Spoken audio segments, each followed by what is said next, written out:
How's it going, guys? Welcome back to another Alpha&Gamma gaming video on the channel. This is AG, and today I'm here with Riley. Say hi, Riley. Hey, how's it going? I'm doing pretty good, and today we're going to be going over what I probably found was the most interesting deck that was being played at this tournament today. We have Diaboro-Quartz, which is a very weird combination, but it surprisingly works. So what was it that brought you to build this deck? Well, firstly, I'll correct you. It's not a weird combination. It is a majestic combination. Obviously, a majestic combination. I mean, I'm always for villains. I mean, you guys have all seen my Bagra deck profile, and I mean, I have Alpha&Gamma in my picture. So obviously, I love the villains. Villains any and every day of the week, and honestly, that's why I wanted to run this.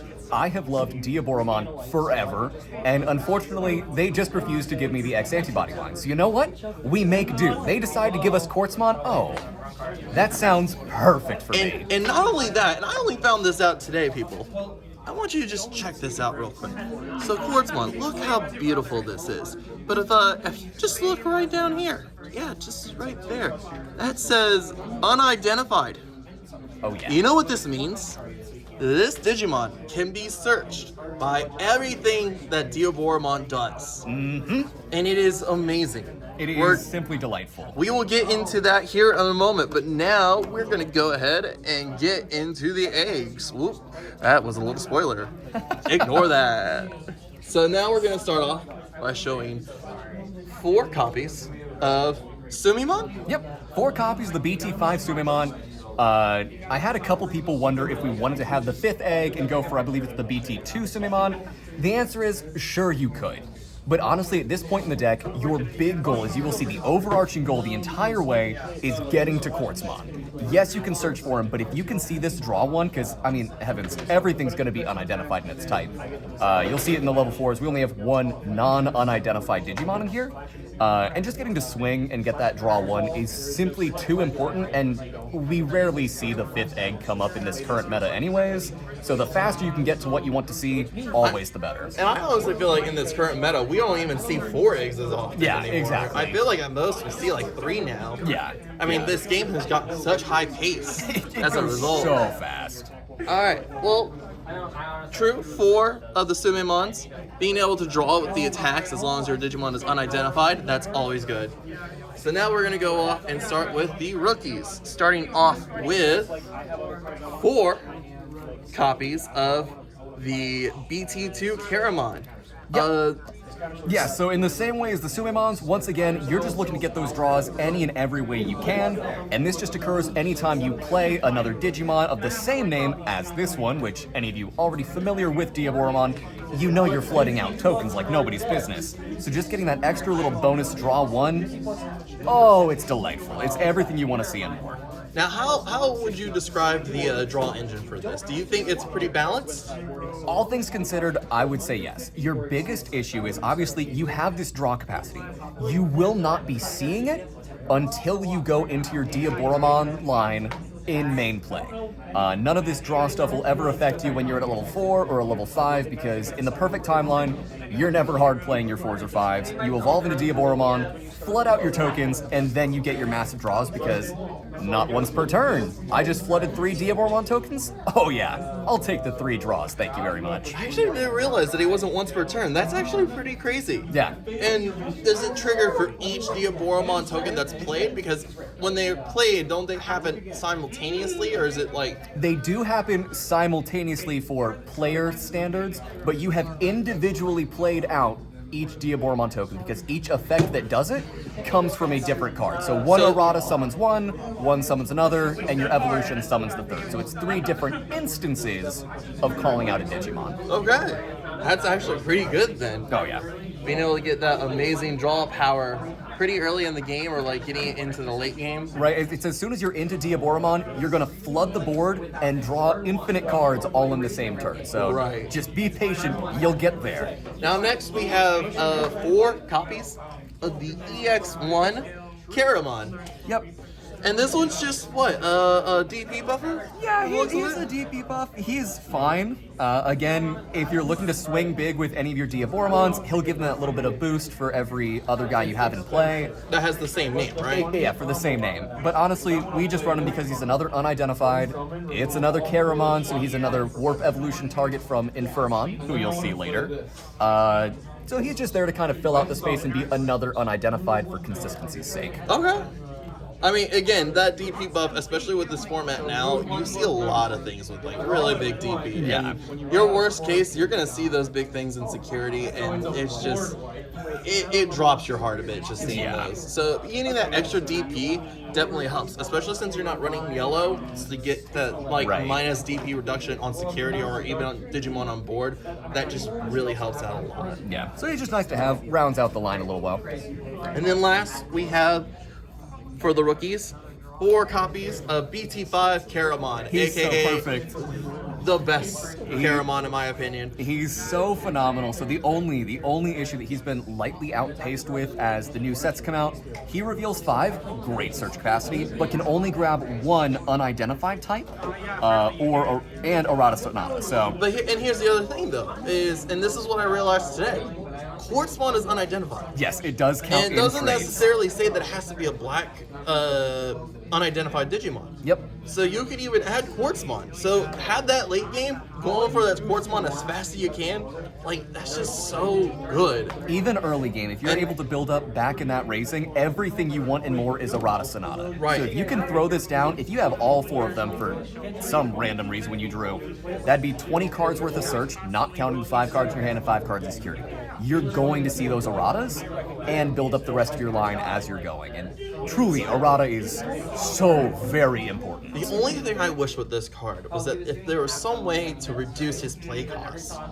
Because being able to reduce that play cost would give you so many more plays, like, later on. Yeah, because at the 3 play cost, it's fine. Obviously, it hurts in the early game, but we see a lot of things like in the new Shine Greymon decks. That Agumon searches top 4, grabs a Marcus and a Greymon, and has an inheritable. He's just going to be going and probably swinging at security, hopefully going to trash to proc the errata memory gain. So an inheritable would be nice, but hey, we can't ask for the world, I guess. True. That is so true. All right, and that would be it for our rookies. Yep, solid 12. It's lovely. Yep. Next, we're going to go into our level 4s, our champions. So we start off with 4 copies of Kurisarimon from BT2. Now, this is one that whenever you play a Digimon with the same name, you gain a memory, right? Yep, so this will be so similar to that first Caramon you guys are seeing, again, BT2. Every time a new Diaboromon hits the field, because again, that's what you're flooding, we all know it, it's Diaboromon. For every Diabora, you are gaining that memory as you start flooding them out. Exactly. Like, it's so good that this thing is not once per turn.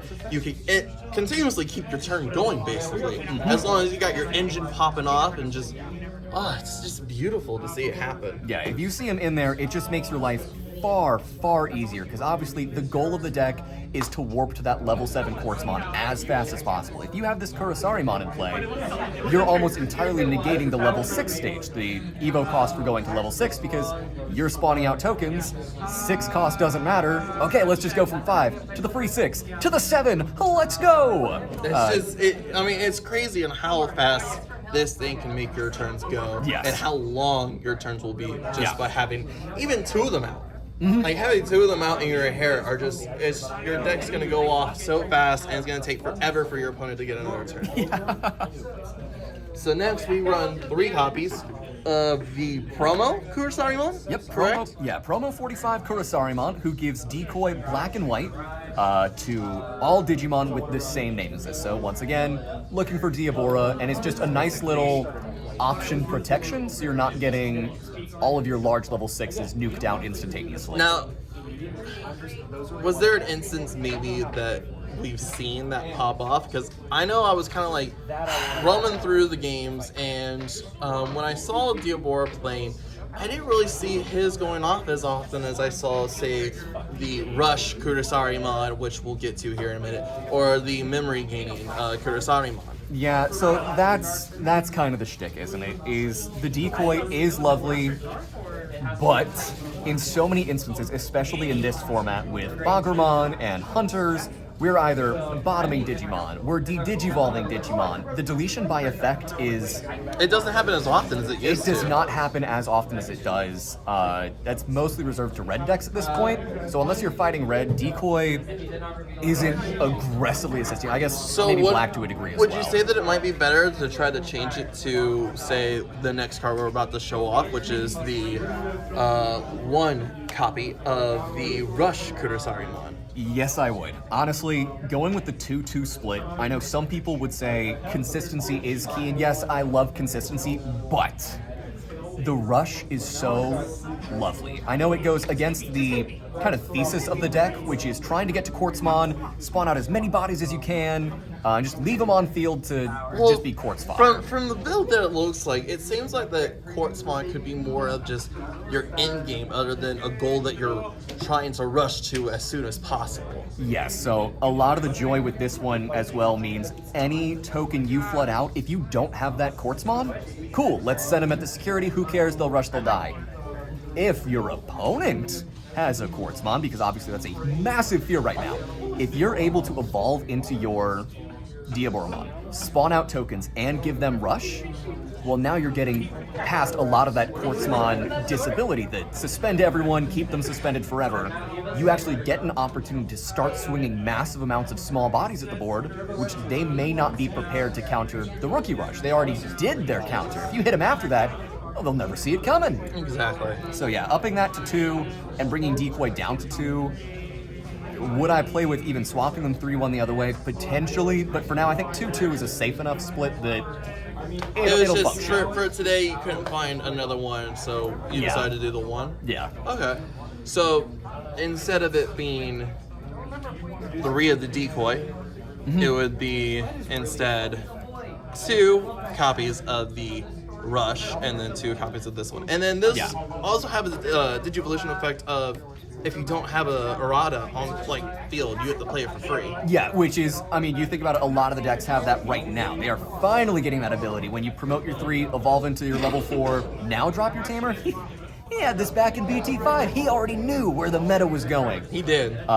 So it is really nice to see the extra free cheat of errata. It's great. It's going to be like something that it's definitely going to benefit the deck. In such a meta where the Tamers get deleted as well, being able to cheat out another one later without having to lose your tempo, invaluable. That's absolutely. Hades Force. Now, this is what I was kind of confused about, and we'll get into why here in a minute. 2 copies of Mechanorimon. Yes. So this is the one Digimon that you kind of said earlier that is one of your not unidentified. Correct, yeah. So obviously Mechanori has no unidentified trait. On the surface level, because I was showing this to some of my buddies, they're like, oh, he's a blocker. Why? Why, in the name of all that is holy, would you include this in the deck? It doesn't make sense. It's not consistent. Which is what I was thinking too, because for unidentified, you also have another good blocker in the form of Shademon. Because not only is he a blocker, but you're able to play him from security if it's revealed. If you want to get crazy too, there's a blocker Kurosarimon as well. I mean, that's you true. could keep another unidentified that's one more asset you could search. But for Mechanorimon, again, our top end is Quartzmon. It will stop a lot of board flooding. That's fantastic.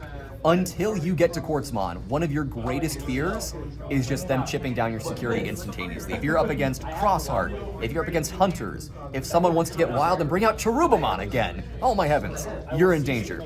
Mechanorimon's capacity to block, if he wins in the block, unsuspend and do that as often as he wants per turn, oh my heavens. It just covers a lot of the blind spots the deck already has, because you're going to take your time getting to level 7. You want it as fast as you can, but the 4 play cost helps for memory choking, or 3 evo cost, it gives you some opportunity to manipulate the memory a little bit while still having a nice defensive option hit the board.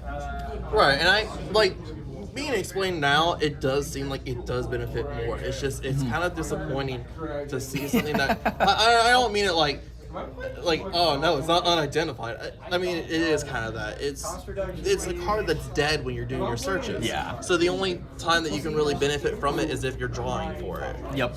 So, like, that's not a bad thing though, because again, it's a blocker that can keep restanding if it deleted something that was low powered. Anything that's below 6,000, it's going to die. It's no way they can attack, and it just keeps blocking for you. So I do see the benefit of having it, but there's also the downside of not being able to search for it. I wish I could play the deck in full Unidentified? Like, yeah, mono archetype. That would be delightful, but he just provides So such much a nice good cover. protection. Yeah, it's such a nice little cover that it makes sense to feature him in a 2 of. Right. So now we're on to our level 5s, our ultimates. 4 copies of the Warp Digivolution Inframon Yes. from BT5. Now, do you see that Warp coming in as often? Here's the thing. The answer is no. Because every part of your being wants to have that gain 1 memory Kurisarimon or any of your Kurisarimons underneath. The inherited ability of Kurisarimon, invaluable. Everything you want wants that. But if you already have a Quartzmon on field, if you have enough memory to actually make things matter, Right. if you can promote this and get the warp, right? Let's say you have 4 memory, you promote your level 3, warp into Infer, don't pass turn. Evolve into, let's say, BT5 Diaboro-Quartz, we're getting there. If you have the ability to start warping out enough tokens to make that evolution free, you've now bought yourself such an insane rush turn on top of your Quartzmon already trashing. So Right. the capacity to potentially skip that level 4 step and save just that little bit of extra memory can be an insane forward momentum. And even the inherit effects, like, it seems like Oh, yeah. it's definitely a good redeeming, like, effect for the card, being able to bring out a Diaboromon token on deletion. It does help it to where you still have a Diabora on board, so that way you Yeah. can get your effects off. Any extra body is a good body. It's very rare that you don't want bodies on field, except for maybe, say, Gallantmon, but again, very situational. Hopefully, you're winning by the time you're doing all of this anyway. Right, exactly. So now we get into, I think, probably my favorite of the level 5s, the 3 copies of the memory gain Inframon from BT2, correct? Yep, from BT2. Again, like we've been saying, our whole goal with this Quartz Diabora deck is to try to get to Quartz as humanly fast as possible. And even so, like, just being able to reduce costs, like, it helps for sure to get you to where you need to go. Oh yeah, like we said, if you have that Kurisarimon with the gain memory underneath, okay, so it's cheaper already to go into Diaboromon, evolve into Diaboromon, spawn tokens, more memory, extend your turn, and then you get to Quartzmon even faster. So truly, just the ability to gain that memory, or reduce that memory, so to say, it's so good. It's so good. If anything, I do wish that it did have some sort of inherit effect that did, like, Yeah. give maybe like a plus 1,000 DP.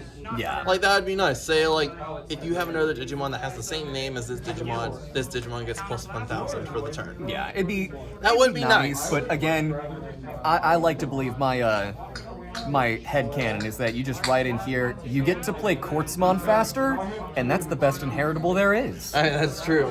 And then we have the 1 copy of EX1 Inframon. Yeah. Now, there was kind of a tone there. What was that about? So, I like speedrunning Quartzmon. I've made that very apparent. The opponent's turn effect is fine. It's not often going to come up. Again, you'd rather promote. And his effect is on opponent's turn, once per turn, when an opponent Digimon digivolves into a level 5 or higher, you gain a memory. Yeah, so it costs them 1 more, basically, to go into their any 5 pluses. But if I'm promoting an Infirmon from Raising, I would really like to go into Diaboromon and into Quartzmon, so having that main effect doesn't really matter. Where it matters Is the inherit effect. is the inheritable, where now all of your tokens, because they're going to end up being the same name Diaboromons, all of your tokens are getting that DP buff. And so in the instance where in this deck, we're trying to lean a little more into the rush, because Quartzmon, great. Rush Diaboromon tokens, phenomenal backup. That's where this starts to matter, but Now, if I remember right, the tokens come out as 3,000 tokens, correct? yes, as memory serves, they come out as 3,000 tokens. So does that level extra 6. 2,000 on it really help as much? I mean, 5K is fun. No, it doesn't really matter unless you're going up against, again, like we said, hunters where you're expecting everything to be 4K and below, or some of the other Like lower hybrids, yeah, maybe. hybrid decks where they're a little lower level, or you need to swing over a level 4. It's fun, but honestly, you're just looking to flood out as many tokens as possible. I don't need them to be big guys. I'm planning on sacrificing them anyways, either as quartz fodder to give more trash effect or memory gain, or as just throw them at security. I don't really need them to live anyways. So the DP buff is fine. It's fine. Well, with that finishes the level 5s. Now we're getting on to the little chuckle there. Oh, yeah. Our level 6s. The fun zone. We have 4 copies of EX1 Diaboro-Mon. Now, I used to play Diaboro-Mon back when the game kind of started up, as well as Shine Greymon. I mean, Shine Greymon was great, but I'm always a sucker for the villains. Oh, yeah. But this is one Diaboro-Mon that I never really played in mine. So, would you be able to explain what it does for the deck? Oh, absolutely. So the main effect you're always going to forever love is the second effect, where it's all of your Diaboro-Mon gain blocker. Now that Diaboro-Mon doesn't just need to be my big guy that I evolved into.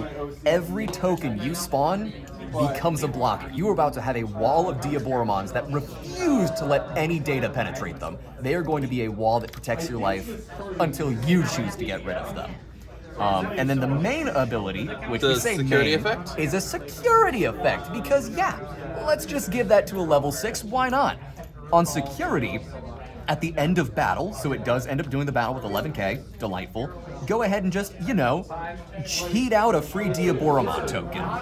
Once again, free bodies, so you get a nice level 6 battle, likely to delete someone, and then a free token spawn to then have some more aggression come the next turn for yourself. Right.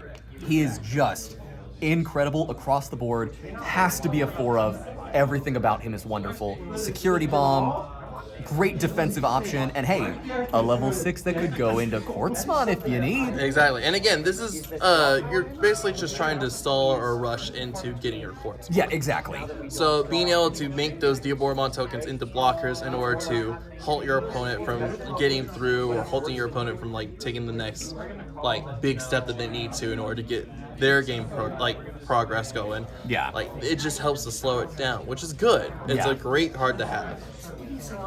All right, and then next we have 3 copies of the BT5 Diaboro-Mon. Yes, so I started the game in BT5, and I've loved Diaboro-Mon obviously since I was a child, because who doesn't love Diaboro-Mon? He's terrifying in I was the gonna say, movie. I don't think I've ever met a person who hates Diaboro-Mon. I Right? mean, he's such a designed villain character. Yeah, he's exclusively fun. But so, when you started playing Diaboro-Mon, obviously you had to run this. But as the stage got to EX1, you pretty much dropped it, because you have the blocker Diaboro-Mon, obvious 4 of.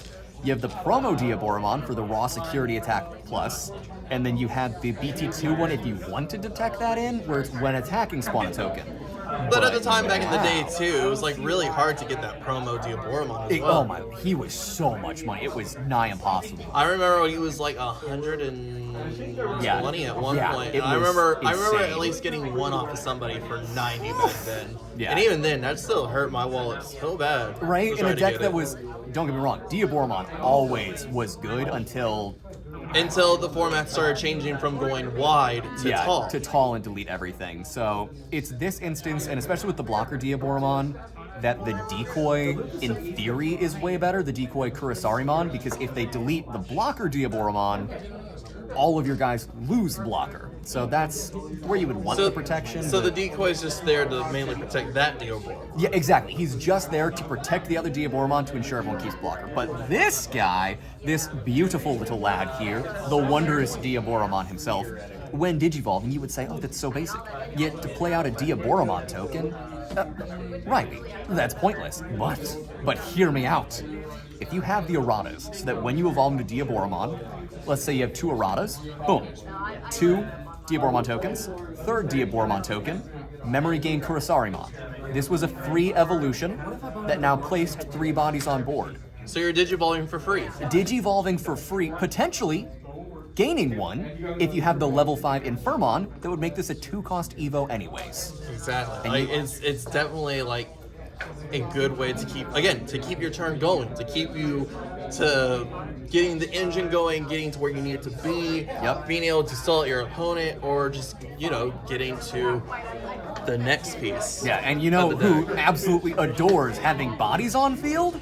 Quartzmon. The Quartzmon, the absolute legend itself. Running at 3 of. Has to be a 3 of. I mean, you're getting more benefit from this card, and honestly in this deck, than I do think you would get in any of the Hunter decks, or any, say, I don't know, Suka Quartzmon, if you guys want to check out that video here later on.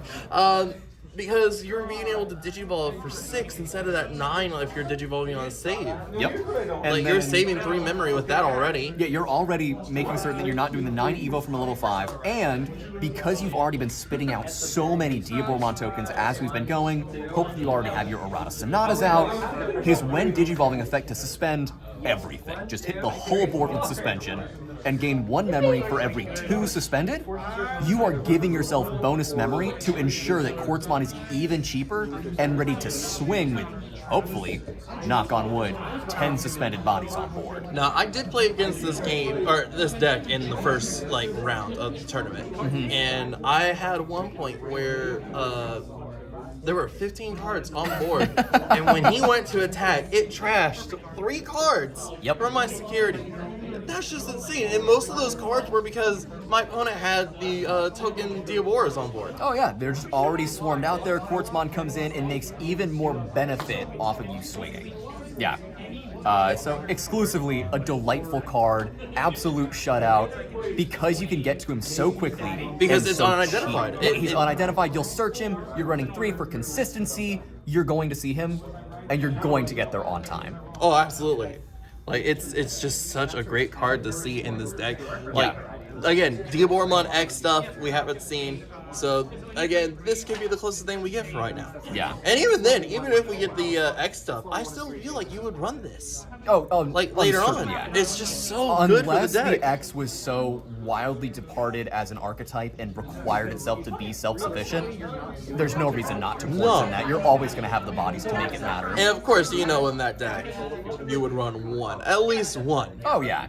Of Armageddon. He is so funny, and no one is exactly prepared to see him, because I showed it to my buddy, and he said, "Why is he in here? This seems pointless. Why couldn't you just put in a 4th Quartzmon?" I said, "Oh, my sweet baby child. You don't know." So Armageddon, obviously 15-15, Evo cost of 3. That hurts. But the evolution cost doesn't matter because he's able to play himself by deleting yourself a Diaboromon. Yep. Whether it be a token or a regular one. It doesn't matter. So you get to smash a token that, let's say, was maybe suspended by a Quartzmon. Or even it attacked and survived. Yeah, any of the above. So you get to delete them out. Who cares? We love that. Has Rush, so it's a 3 play cost Rush. And that's delightful in itself, because it's really hard to get past Quartzmons in this meta, whether it's your own or your opponent's. Sometimes they're just not enough, or they're too much. So being able to get around it and have someone you can hard slam for 3 and Rush, delightful. Beyond that, it also has a way to stop Quartzmon itself. If you can rush him out first, because he has the effect of all turns, the when Digivolving effects of level 7 Digimon don't activate.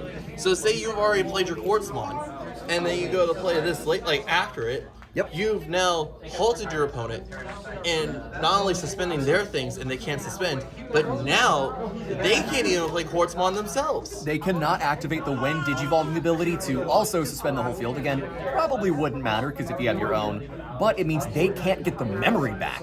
Their Quartzmons will always be maximum cost and almost always passing turn to you. It's incredible. The only thing, like was mentioned earlier, you have to be very careful that you want your Quartzmon on the field first, because he does affect all players, all turns. So if you try to go into Quartzmon, it's going to look a little foolish. Yeah, but at the same time, as long as you're thinking about what your plays are, you should know in advance, like, okay, I need to do it like this first, and then play this, and then I've completely locked out my opponent. Yeah, and while this is incredible against if for some reason you have great friends who also play the mirror match, if you're playing anyone with Quartzmon, it stops them. As well, Blitz Omnimon will no longer be able to go for game when Armageddon is on field. His when Digivolving is the unsuspend.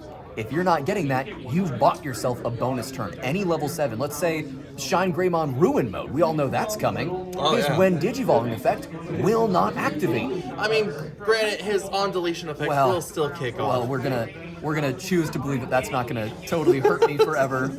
But he can't give you minus 10k at least. He'd still give you -5. Oh, it's just -5 and it hurts. So, that is it for all of our Digimon lineup. Yep.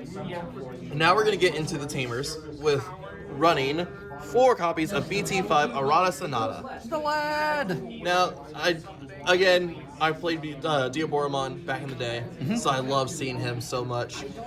Being able to gain a memory if you have an unidentified, and then whenever you digivolve into a Diaboro-Mon, you suspend it and you create a token. Yeah. So again, like we said before, when we go into the Digivolution Diaboro-Mon, being able to digivolve into him, play a token from him, and then suspend, say, like 2 of them. Just you spawn get out 2 3 more tokens. Yeah, you pull out 3 tokens from just one Digivolution. You're getting your board wide, which is what you're trying to get to, so that way you can activate your Quartzmon to the best maximum capability as possible. Yeah. It's just amazing to see this card again and having a better use than it did before. If you're any other deck that's attempting to run Quartzmon, let's say you're Hunters, you need to pump out Tamers as often as possible, and usually that will cost you. You don't always have the free cheat Digimon to cheat out Tamers to reduce that Quartzmon cost. Here for Arata, though, you just need him. You're not going to need to play things like any other point in time. You will spawn the extra bodies. If you have 2 Aratas and you evolve into a Diaboromon, you get 2 tokens. Now you have 4 items. That's 2 memory for Quartzmon already. You just spawn out double the efficiency, and it's delightful. Like, with the Aratas, it just makes the deck more efficient to get Quartzmon so much faster. Yeah. And it's beautiful. Yeah. Like, the sooner you can lock out your opponent, the easier of a time that you have at winning the game. Absolutely. You have just so much resource and opportunity because your own Quartzmon is putting a timer on the opponent where if they can't get rid of it, it's just going to start burning your security and attacking. And then if you have the Armageddon, ta-da, rush for game. It's wonderful. The only issue with Arata that you want to be a little careful about, because obviously a 3 play cost tamer has a couple very, let's say, obvious pains. Hades Force, Black War Greymon, and Mega Dramon and Machine Dramon. You need to be very careful in those matchups because as soon as these Aratas start getting popped, you're entering a bit of a danger zone. You're losing the ability to free spawn. That is true, but at the same time, like we explained earlier with the Kurosarimon, at least you'll have something later on that, like, if you have another Arata in hand, you can still play the Arata for free to replace the one you lost. Yeah. So, but still, you are right. That is something that you do want to look out for. Yep. So, if you are interested in building this, just be careful of those matchups, guys. Yep, and then a very small other thing that most people don't even comment about a lot, it's the start of your turn. If you have an unidentified in its traits in your trash, gain a memory. The minor delight to this, if you swing a Karamon at security and it dies, awesome, all your Aratas are online. If you played an Arata turn 1 and they swing at your security, it's probably unidentified, wonderful, all your Aratas will come online. So it's very quick and very easy to always have his main ability, and it will be proccing every single turn. It's highly improbable they're removing the cards from your trash. Like, it's definitely a good card to have as a 4 of. Yep. Now, a pro and con about black decks is we don't really have much on generic memory setters. Yeah. The only one that we have that is good, or that works, technically won't really work completely with this deck. Yeah. 2 copies of Izzy Izumi. So Izzy is fun because most people would go, nice, a 3 cost tamer, that's just building up towards Quartzmon faster, right? Well, yes, but also no. Most of your Diaboromons are white, not black, and Quartzmon is green. So if you see any of those cards, any of your highest end items, Izzy's still going to cost you 4. Now, don't get me wrong, the ability to scry and look at the top of your deck, great. If you were already running a little slow, you didn't see the exact pieces you need, the ability to manipulate your next turn off of Izzy is fantastic. But it is unfortunate he will be a 4-cost tamer. He's not going to be 3. It kind of hurts, I'm not going to lie. I mean, It's it rare. really does. It's rare you'll get him for 3. But I mean, all in all, just it is still a memory setter. It's Yep. great to have in the deck.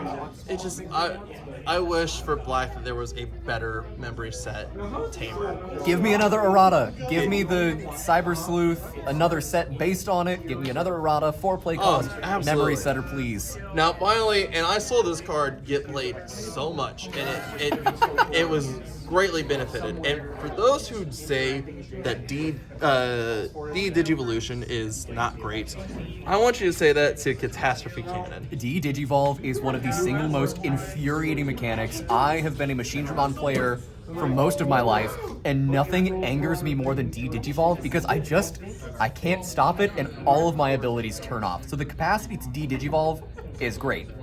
The capacity to D-Digivolve 2 is fantastic against so many decks. If they're running X antibody, you get to get past their X antibody and their level 6. If they're already level 7, bring them back down to level 5. And not only that, this card can actually be played for cheaper because if you have, it has an additional effect of when you have Diaboro-Mon in play, you get to create a Diaboro-Mon token. Yes, And if you indeed. have that Kurosari that gives you the memory, Yep. then you could play this for, say, 2 memory instead of 4 memory. Yeah, depending on how many you're able to start spawning out, the ability to get more tokens, like we said, the whole goal is Quartz Rush, and then figure the rest out when you can. It's just another body that activates insecurity via main effect, has the D-Digivolve 2, which are going to make so many people's lives so much harder. Today I know it went well against Hunters. They managed to D-Digivolve a Quartzmon, which turned into Superior Mode, which they D-Digivolved to make it lose Blocker, because the Blocker was the topmost then inheritable, and then swing over for game, so. I actually saw one earlier too. That was Diaboro-Mon versus Red-Black War Greymon, the Yep. new War Greymon from BT12. And its first game it actually did pretty well. This deck, all in all, has a really good balance between offense and defense, Yes. as well as having a good draw engine and a search engine. Yep. So I would say of Black, I would say this is probably the most balanced I've seen it in a long time. It's so pleasant to see Diaboro-Mon finally come back to some semblance of life. I've had him sleeved forever and just going, please, Bandai, give me something to make him beautiful and functioning. And they did. They And gave it's us called Quartzmon. And with that, we're going to go ahead and end the video. Thank you for watching, and as always, we'll see you in the next one. Subscribe!